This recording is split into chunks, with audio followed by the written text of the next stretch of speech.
The team behind the Canberra Declaration want to thank you for your help and support through 2018. We could not do the amazing things we do without your help. Your sacrificial financial contributions are making a difference. The Canberra Declaration is an active, growing, caring community of people just like you who share a passion for a better Australia. Together we are passionate to protect life, marriage, family, faith and freedom. The mission of the Canberra Declaration is to awaken, encourage, educate, equip and unify people to pray and make a stand for Christian values for the greater good of all Australians, and with your help we will continue to do so.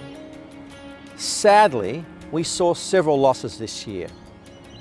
Most heartbreaking was to see Queensland introduce legalised abortion, but we are not giving up on the fight for life. Wonderfully, we saw several miracle turnarounds. Interestingly, it was our calls for corporate prayer and fasting that seemed to produce the greatest results. In sheer desperation, in August, we called for 3 days of prayer and fasting. We were facing a certain defeat on a euthanasia bill, and on the 15th of August, that bill was defeated, 36 to 34. How amazing is that? At the same time, we prayed for a miracle for religious freedom.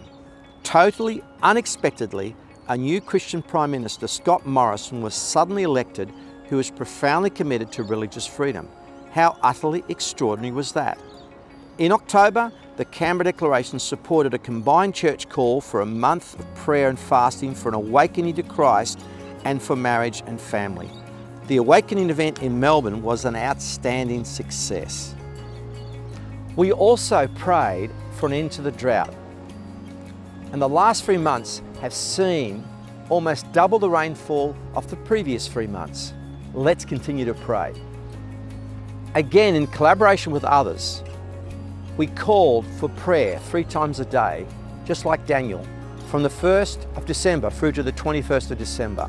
Unexpectedly, in the last week of Parliament, anti-Christian legislation was withdrawn in the Senate, and the Prime Minister, who seemed on the verge of collapse, suddenly turned around and came out fighting for religious freedom and uttering these historic words.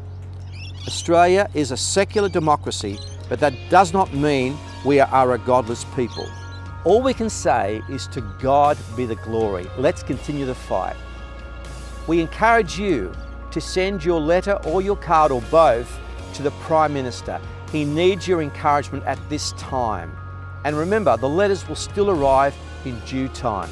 There have been some changes in the latter part of the year. David and Marilyn Rowsome are taking a sabbatical. They are an amazing couple who have been a massive blessing on the mission fields of Papua New Guinea, the South Pacific Islands, and most recently here in Australia with the Canberra Declaration. Australia is richer for their sacrifice. Please continue to pray God's blessings for them both. A wonderful young man, Kurt Malberg, has joined the team to assist with writing and research. He is doing a great job.